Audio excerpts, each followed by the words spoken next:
So I did it again. Changed my mind.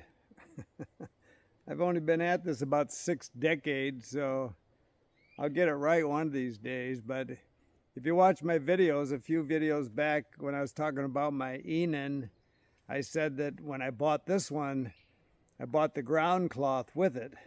And I used it on the Florida Trail. I mean, I really liked it.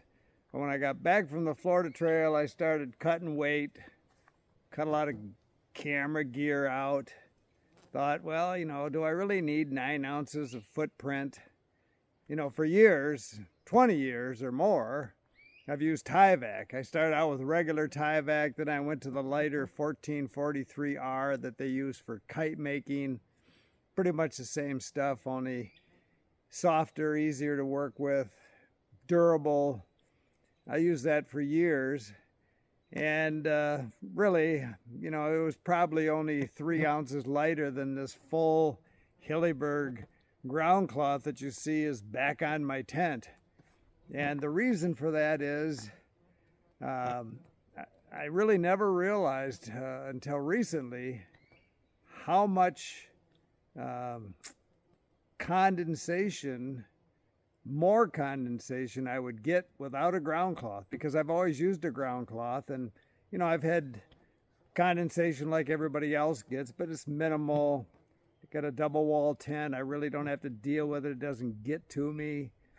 But using the tent on the last couple of trips without the ground cloth, I just noticed a total difference. I mean, I wasn't even thinking about it, but I wake up in the morning and I think, man, I don't remember all this kind of condensation. And it might have been the areas I was in, but when I went back to this ground cloth, I noticed a big difference in condensation. It really helps protect from, I guess, that moisture coming up from the ground.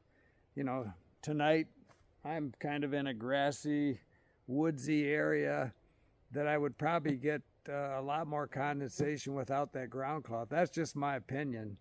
I've gone back to it and I'll probably stick with it. I really like this full Hilleberg. It stays right on the tent. It's like a carpeted vestibule, protects the bottom of my tent. The one problem I did have, I said, is if I leave that zipper, the double zipper halfway down to breathe, and it starts raining and I don't wake up, I get some water onto that ground cloth that then goes under my bathtub floor, which isn't a huge problem. I'd rather deal with that than have a lot more condensation without the ground cloth. But something to consider, whether you use a ground cloth or not, whether you have a double wall, single wall tent, condensation is just something we all have to deal with. But for me, a ground cloth makes some difference. Keep smiling.